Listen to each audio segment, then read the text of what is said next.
Il est 7h10 sur Europe 1. Dimitri Pavlenko, vous recevez ce matin l'ancien directeur de Charlie Hebdo. Et oui, et signature Europe 1 aujourd'hui. Bonjour Philippe Ball. Bonjour Dimitri. Vous êtes chez vous, je vous souhaite pas la bienvenue. Enfin si quand même. Il y a 10 ans, 7 janvier 2015, Philippe, c'était un mercredi matin. Il est 11h30 quand les frères Chérif et Saïd Kouachi font irruption dans les locaux de Charlie Hebdo, armés de fusils d'assaut. Ils vont assassiner 12 personnes, dont 8 membres de la rédaction de Charlie. Leurs victimes étaient de vos amis, Philippe, car vous avez dirigé Charlie Hebdo. Ça a été votre maison pendant presque 20 ans, jusqu'en 2009, jusqu'à votre départ. Dans un podcast Europe 1 Studio de la collection Au cœur de l'actu, vous racontez, Philippe, en 3 épisodes, le drame de l'attentat du 7 janvier contre Charlie Hebdo. Enfin, pas tellement finalement les événements de ce 7 janvier 2015, car l'émotion, la pudeur, on sent vous retiennent, Philippe. En revanche, vous nous racontez que c'est la plus grave attaque qui a jamais été menée contre la liberté d'expression en France. Et ce sont des événements qui prennent leur source 10 ans plus tôt, pratiquement, Philippe. Et là, vous étiez aux commandes de Charlie à ce moment-là.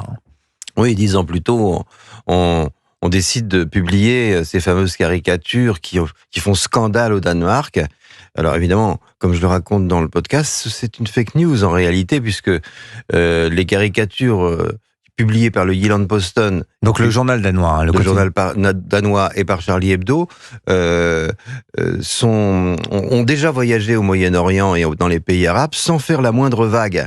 Et comme elles ont été diffusées par un imam intégriste danois.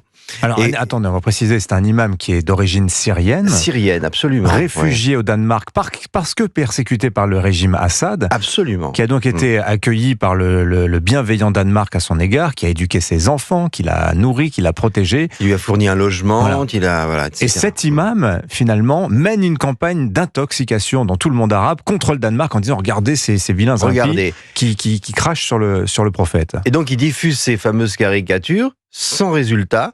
Donc, il décide d'en faire des fausses, d'utiliser des fausses caricatures racistes avec des porcs, etc. Et là, il les rediffuse et ça fait des scandales. Et donc, c'est une fake news en réalité. Les caricatures que nous publions, le Jyllands-Posten, France Soir à l'époque le lundi et Charlie Hebdo le mercredi, n'ont jamais fait scandale. On dit qu'elles ont fait scandale. Et tout le monde, assez vite, l'information circule, mais elle ne retient pas l'attention. Et là, on est en 2005-2006. Oui, on est en 2005-2006. Et ce qu'il y a d'incroyable, surtout, c'est que ces caricatures, qu'on peut analyser les unes après les autres, elles font l'objet d'une réprobation morale, en France, notamment. Alors, pour le Danemark, c'est catastrophique, puisque c'est toute son exportation agricole vers les pays arabes qui est boycottée, et ça met en danger l'économie du Danemark.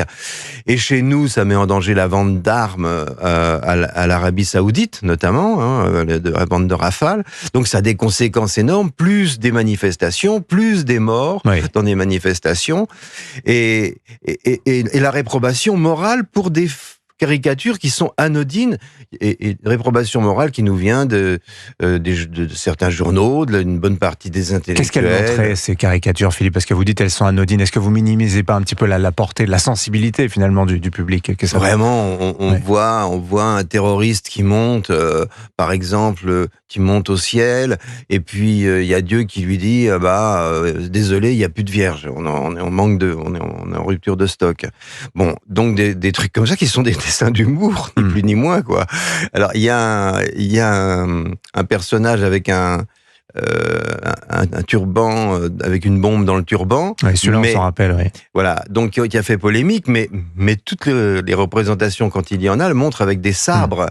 Donc c'est une modernisation de l'arme, simplement. Mais vous dites, Philippe, qu'à l'époque, quand vous prenez la décision de publier ces caricatures en solidarité avec le Jyllands-Posten, le journal danois, Charlie part en danseuse devant tout le peloton de la presse française, avec une cible dans le dos qui ne se décrochera jamais. Oui, parce qu'au début, quand j'en ai parlé à mes confrères, à certains de mes confrères, j'ai pas fait tout le tour, mais je leur ai proposé qu'on publie tous les caricatures. Comme ça, l'affaire aurait été réglée, quoi. Et, au début, ils étaient favorables. Ils ont dit bah oui, bien sûr. Puis après, ils ont dit bah non, bien sûr. Soit parce que l'actionnaire voulait pas, soit parce que les rédactions voulaient pas par une espèce de moraline ridicule. L'islamophobie, c'était le. Oui, alors déjà, on disait c'est de l'islamophobie, alors qu'il s'agissait simplement de critiquer l'islam dans sa version la plus puritaine, la plus médiévale, la plus dangereuse pour notre démocratie. J'avance un peu la bobine. Janvier 2015, ce 7 janvier, donc j'ai dit c'est un mercredi, c'est le jour de sortie en kiosque de Charlie Hebdo, c'est le numéro 1177. À la une, il y a Michel Houellebecq qui vient de publier son roman Soumission, qui décrit la fiction d'une France musulmane. Et à l'intérieur de ce numéro de Charlie, il y a un dessin signé Charles, titré « Toujours pas d'attentat en France ». Vous faites quoi, vous, ce jour-là, d'ailleurs, Philippe, ce 7 janvier 2015 ? Ce 7 janvier 2015, je suis chez moi, je travaille, je vais mettre mon garçon chez sa nounou en face, je ressors de chez moi, je vois que le mur d'enceinte de ma maison a été tagué, et ça m'inquiète, alors que je suis pas d'une nature inquiète du tout.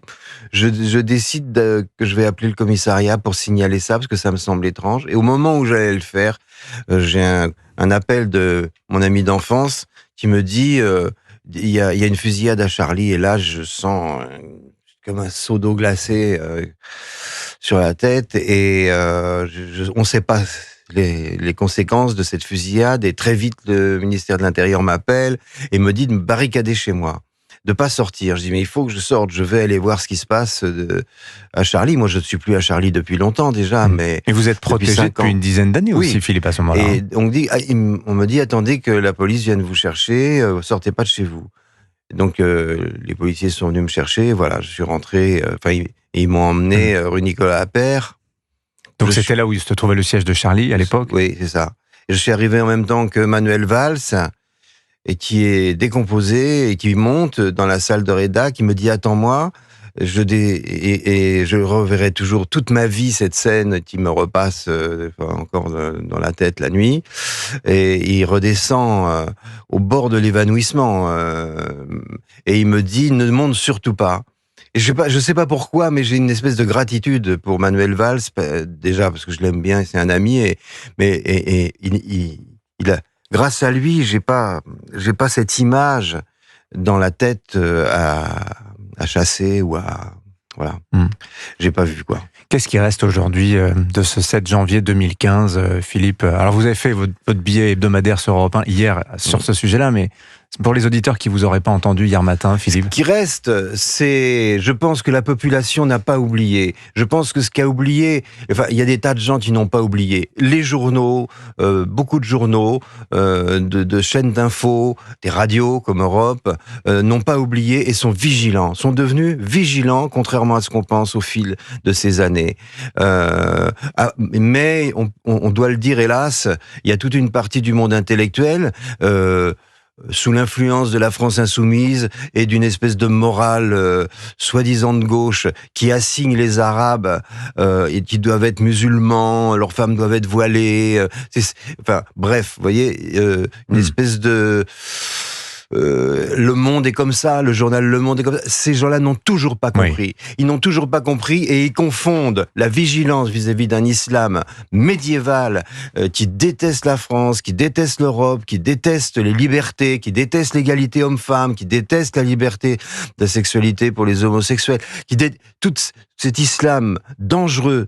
Ils pensent que quand on le critique, on est raciste, mais c'est monstrueux. Mais quand vous voyez que une partie de la jeunesse, de plus en plus importante, dit aujourd'hui, mais il ne faut pas attaquer les religions. Alors c'est très intéressant parce que je pense que les jeunes gens, qui sont qui vont dans les écoles, en réalité, ils ont peur, ils ont la trouille, mais c'est une trouille.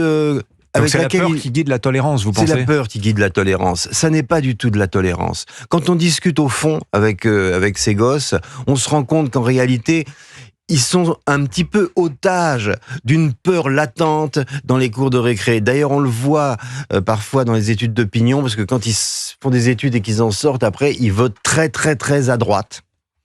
Ils votent pour des partis, voilà.